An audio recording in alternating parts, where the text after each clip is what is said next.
Friends, जैसे जैसे temperature कम हो रहा है, सर्दियां बढ़ रही हैं, पौधे डोरमेंसी में जाना शुरू कर रहे हैं। उनकी धीरे धीरे ग्रोथ रुकेगी और उसके बाद प्लांट में फूल आना बहुत कम हो जाएंगे। लेकिन आप प्लांट की सही देखभाल और उसमें यदि सही फर्टिलाइज़र देते हैं तो प्लांट से लंबे समय तक आप ग्रोथ ले सकते हैं और उससे फूल फल पा सकते हैं। मेरे बगीचे में अभी भी सभी प्लांट्स में बहुत अच्छी फ्लावरिंग हो रही है और बहुत अच्छी कलियां बन रही हैं। और सिर्फ फूल ही नहीं, प्लांट में सब्जियां भी बहुत अच्छी मात्रा में बन रही हैं। देखिए, ये तोरई की बहुत छोटी सी बेल है, गमले में लगी हुई है, लेकिन इसमें देखिए कितनी ज़्यादा मात्रा में सब्जियां लगी हुई हैं। बिल्कुल छोटी सी बेल है। तो आप सही फर्टिलाइज़र यदि सर्दियों में डालते हैं तो पौधे से फल फूल सब्जियां बहुत अच्छी मात्रा में पा सकते हैं। तो सर्दियों के लिए मैं आपको आज 2 चीज़ें ऐसी बताऊंगी जिन्हें प्लांट में डालने से पौधे को पोषक तत्व तो अच्छी मात्रा में मिलेंगे ही, इसके साथ ही प्लांट की सॉइल भी उपजाऊ होगी। तो मैं इस तरह के फर्टिलाइज़र का यूज़ करती रहती हूँ प्लांट पर, तो पौधे लगातार ग्रोथ करते हैं और उनमें फल फूल सब्जियाँ बनते रहते हैं। तो मिट्टी उपजाऊ होना प्लांट में फूल फल पाने के लिए बहुत ही ज़रूरी है। ख़ास तौर पर जो फूलों वाले पौधे होते हैं, गुलाब, गुड़हल, अपराजिता जैसे सभी फूलों वाले पौधे एसिडिक सॉइल पसंद करते हैं। तो ये फर्टिलाइज़र डालने से प्लांट की सॉइल एसिडिक होगी और इसमें मौजूद NPK के साथ साथ कई माइक्रोन्यूट्रिएंट्स प्लांट की अच्छी ग्रोथ करेंगे और उसमें बहुत ज़्यादा कलियां बनाएंगे। तो फर्टिलाइज़र के साथ साथ सर्दियों में ख़ासतौर पे जब ठंड ज़्यादा पड़ने लगती है, टेम्परेचर बहुत ही कम हो जाता है, तब पौधे की देखभाल हमें सही तरीके से करनी होती है। तभी पौधा नई ग्रोथ करता है और उसमें लगातार फूल आते हैं।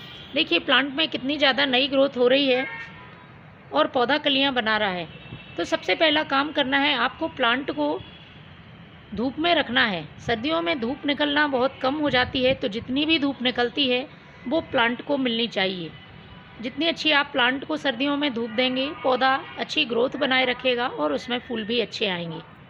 दूसरा काम है, पौधे में ओवर वाटरिंग बिल्कुल भी ना करें। सर्दियों में धूप कम आती है, इससे पानी मिट्टी का सूख नहीं पाता है। मिट्टी में यदि आप ज़्यादा पानी डाल देते हैं तो उसमें नमी बनी रहती है और प्लांट की सॉइल में फंगस लग जाती है।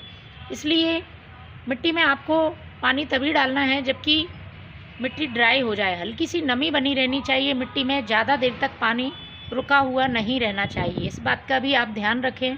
तीसरी ज़रूरी बात है, प्लांट में आपको बहुत ज़्यादा फर्टिलाइज़र यूज़ नहीं करना है। आप 15 दिन में एक बार या महीने में एक बार ही किसी फर्टिलाइज़र को डालें। पौधे में यदि आप बार बार फर्टिलाइज़र देते हैं तो पौधा पहले से ही डोरमेंसी स्टेज में पहुंच रहा है और फर्टिलाइज़र देने के बाद प्लांट को नुकसान हो सकता है। चलिए शुरू करते हैं, वो कौन सी 2 चीज़ें हैं जो हमें प्लांट पर इस समय यूज़ करनी है। तो सबसे पहले यूज़ करना है आपको ये यूज़ की हुई चाय पत्ती। प्लांट की सॉइल में आपको पॉट की साइज़ के हिसाब से डाल देना है। 1 छोटा चम्मच मैंने इसमें ये चाय पत्ती मिला दी है। इसके बाद आपको यूज़ करना है ये सरसों की खली। सरसों की खली का फर्टिलाइज़र सर्दियों में प्लांट के लिए किसी वरदान से कम नहीं है।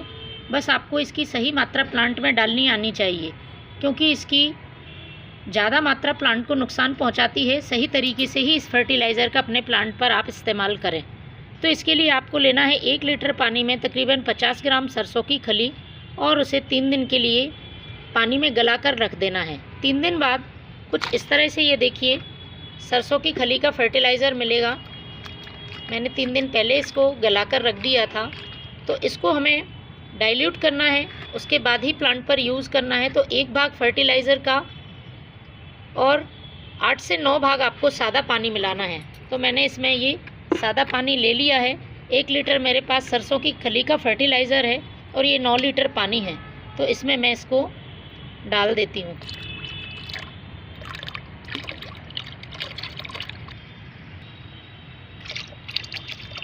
इसको अच्छी तरह से मिक्स कर लेना है।